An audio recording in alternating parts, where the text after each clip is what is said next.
আসসালামু আলাইকুম দর্শক, খামারি ভাইদের জন্য আজ অত্যন্ত গুরুত্বপূর্ণ একটি বিষয় নিয়ে হাজির হয়েছি। ছাগলের পেট ফাঁপা বা গ্যাসে পেট ফুলে যাওয়া একটি মারাত্মক এবং জীবনঘাতী সমস্যা। সঠিক সময়ে ব্যবস্থা না নিলে মাত্র কয়েক ঘন্টার মধ্যে আপনার শখের ছাগলটি মারা যেতে পারে। আজকের ভিডিওতে আমরা জানব ছাগলের পেট ফাঁপার মূল লক্ষণগুলো কী এবং ঘরে বসেই কিভাবে এর ১০০% কার্যকর জরুরি চিকিৎসা করবেন। পুরো ভিডিওটি না টেনে শেষ পর্যন্ত দেখুন।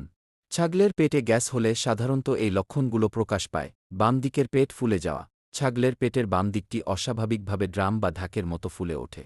হাত দিয়ে আলতো চাপ দিলে শক্ত লাগে এবং টোকা দিলে ফাঁপা আওয়াজ হয়। অস্থিরতা ও ছাটফটানি। ছাগল প্রচণ্ড অস্বস্তিতে ভুগবে, বারবার উঠবে, বসবে এবং একা একা থাকতে চাইবে। পেটে লাথি মারা। ব্যথার কারণে ছাগল নিজের পেটে নিজেই লাথি মারার চেষ্টা করবে। খাবার ও জাবর কাটা বন্ধ। ছাগল একদমই দানাদার বা ঘাস খাওয়া বন্ধ করে দেবে এবং জাবর কাটা থামিয়ে দেবে। শ্বাসকষ্ট ও লালা ঝরা। শেষ পর্যায়ে ছাগল মুখ হা করে জিহ্বা বের করে শ্বাস নেবে এবং মুখ দিয়ে লালা ঝরবে। লক্ষণ দেখামাত্রই কোনো দেরি না করে এই পদক্ষেপগুলো নিন। ভেজিটেবল অয়েল বা সরিষার তেল। দ্রুত ৫০ থেকে ১০০ মিলি সরিষার তেল বা সয়াবিন তেল ছাগলকে খাইয়ে দিন। এটি পেটের ভেতরের গ্যাসের ফেনা ভেঙে গ্যাস বের করতে সাহায্য করে।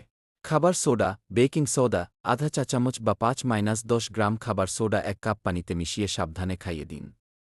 এটি পেটের অ্যাসিড ও গ্যাস দ্রুত কমিয়ে দেয়। আদা ও মেথি মিশ্রণ। ৫০ গ্রাম আদা বাটা এবং ১ চামচ মেথি গুঁড়ো হালকা গরম পানিতে মিশিয়ে খাওয়ালে খুব ভালো ফল পাওয়া যায়। হাঁটাচলা ও মালিশ। ছাগলকে কোনোভাবেই শুয়ে থাকতে দেবেন না।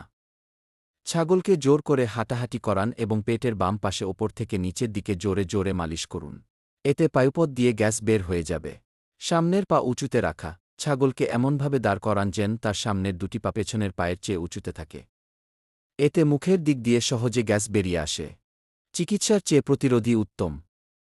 ছাগলকে এই রোগ থেকে বাঁচাতে খামারে এই নিয়মগুলো মেনে চলুন। শিশির ভেজা ঘাস না দেওয়া। সকালে কচি ও কুয়াশা বা শিশির ভেজা ঘাস সরাসরি ছাগলকে খাওয়াবেন না। ঘাস একটু শুকিয়ে খাওয়ালে ভালো। হঠাৎ খাবার পরিবর্তন না করা। ছাগলের দানাদার বা সবুজ খাবারের চার্ট হঠাৎ পরিবর্তন করবেন না। যেকোনো নতুন খাবারে অভ্যস্ত করতে ৫ থেকে ৭ দিন সময় নিন। আঁশযুক্ত খাবার দেওয়া। দানাদার খাবারের পাশাপাশি পর্যাপ্ত শুকনো খড় বা আঁশযুক্ত খাবার দিন। মুক্ত বেকিং সোডা রাখা। খামারে একটি পাত্রে সবসময় কিছু শুকনো বেকিং সোডা রেখে দিতে পারেন। ছাগল নিজের প্রয়োজন বুঝে মাঝে মাঝে তা চেটে খাবে। এতে গ্যাস হবে না। আশা করি আজকের ভিডিওটি আপনাদের উপকারে আসবে। ভিডিওটি ভালো লাগলে অবশ্যই একটি লাইক দিন। খামারি বন্ধুদের সাথে শেয়ার করুন এবং এই সংক্রান্ত কোনো প্রশ্ন থাকলে কমেন্ট করে জানান।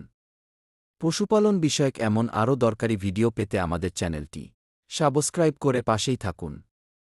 ধন্যবাদ। আল্লাহ হাফেজ।